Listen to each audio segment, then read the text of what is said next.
Bonjour et bienvenue dans cette vidéo e4soft. Aujourd'hui, nous allons vous présenter la configuration nécessaire pour la gestion des programmes.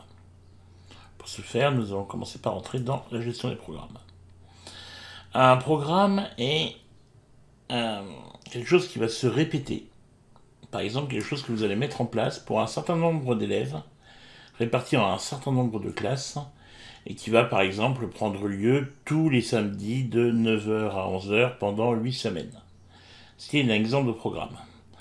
Pour ce faire, il est important de configurer correctement la base de ce que vous allez pouvoir demander, à savoir principalement les activités et les niveaux.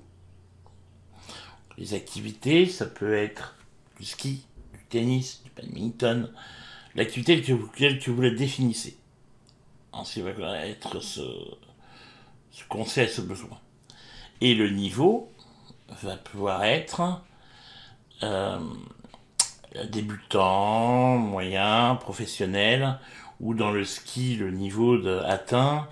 Donc une activité, ça peut être club mini, par exemple, qui sera disponible uniquement à des gens qui ont ce niveau.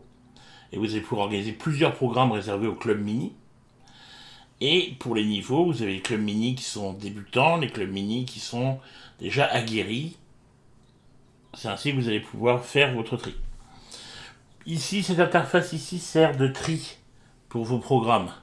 Vos programmes actifs ou non, ou par date, ce qui vous permettra de gérer les programmes de cette année, mais également des programmes à venir.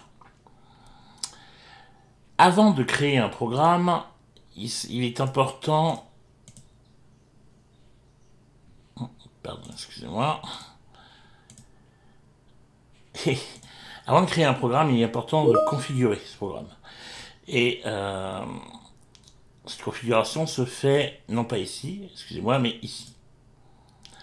Vous avez cette liste, qui sont des listes d'informations à intégrer, pour que vous puissiez avoir accès au programme. Ici se trouvent les activités, dont nous venons de parler, les saisons, que vous pouvez ajouter avec leur date de début et de fin, afin de les rendre plus actifs. Les groupes de produits facturables, ça ce sont des groupes qui vont être indiqués pour si vous voulez rajouter des produits qui vont être facturés en même temps que le programme. C'est souvent le programme est facturé en tant qu'un produit dans le POS. Et il y a parfois des produits qui sont rajoutés. Les niveaux,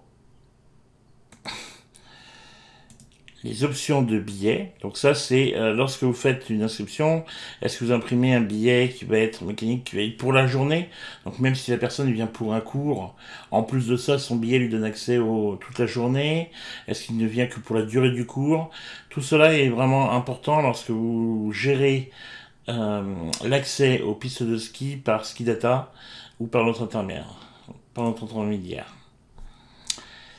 Les paramètres généraux, il va devoir définir les types de configuration. Donc, des qualifications requises pour être un moniteur. Donc ça va être en interaction avec la partie RH. Vous allez déterminer qu'une qualification pour être moniteur dans une activité de snowboard implique que le moniteur sache faire du snowboard, par exemple. Qualification requise pour apparaître comme superviseur, c'est pour gérer un groupe. Ça peut être complètement différent, ça peut être juste, vous pouvez mettre le paramétrage, voilà, la qualification programme, gestion des programmes, et ça apparaîtra comme étant la personne pourra avoir accès. Les sessions, les activités, je vous invite à découvrir par vous-même. Tout semble tout assez clair. Vous pouvez cliquer sur chacun de ces boutons bleus lorsque vous avez un doute pour savoir ce que ça implique. Les points de rencontre seront là où les moniteurs viendront chercher leur classe. Donc, ce sont des points de rencontre que vous définissez et qui vont vous permettre d'aller grouper les classes lorsque vous ferez les impressions. Les qualifications des employés, ce sont donc les qualifications des entraîneurs pour gérer les programmes ou des superviseurs. Les types de configuration, c'est pour si vous voulez rajouter d'autres choses que les activités et les niveaux. Ceux-là sont obligatoires, mais vous voyez, dans le sport il n'y en a pas, mais si vous voulez dans les cours, dans les conditions médicales, vous pouvez vouloir gérer des configurations sur lesquelles vous voulez des renseignements. Une fois qu'une configuration est ajoutée, vous pouvez aller gérer des détails qui vont être la liste deux choses. Exemple, dans le cadre, donc c'est par exemple ici vous pouvez faire les activités et les niveaux, d'accord. Mais dans le cadre d'une condition médicale, par exemple, vous pouvez vouloir avoir la gestion d'allergies, et dans les détails, allergie aux arachides, allergie, si vous projetez que dans le cadre du programme, il y a une collation offerte, par exemple. Ce sont ce genre de choses que vous pouvez rentrer par ici. Les allergies, les moniteurs, les conditions médicales, le cours, voilà. Les types d'emploi, ça c'est plus pour vos moniteurs. Donc par rapport à vos besoins, et la configuration des imprimantes pour toute votre intégration des rapports. Donc ça c'est au cas par cas, c'est par poste. Toute cette configuration-là, à l'exception de la configuration des imprimantes, va être générale à tous les postes. La configuration des imprimantes, elle, est pour le poste sur lequel vous utilisez eForCourse. Voilà, ceci est la première étape et la plus importante. Je vous invite à regarder beaucoup la façon dont vous voulez configurer ça, la configuration à faire, pour ensuite pouvoir facilement aller vers la gestion des programmes. Nous allons nous arrêter là pour cette vidéo. Nous vous invitons à vous contacter si vous avez la moindre question. Merci et bonne journée. Au revoir.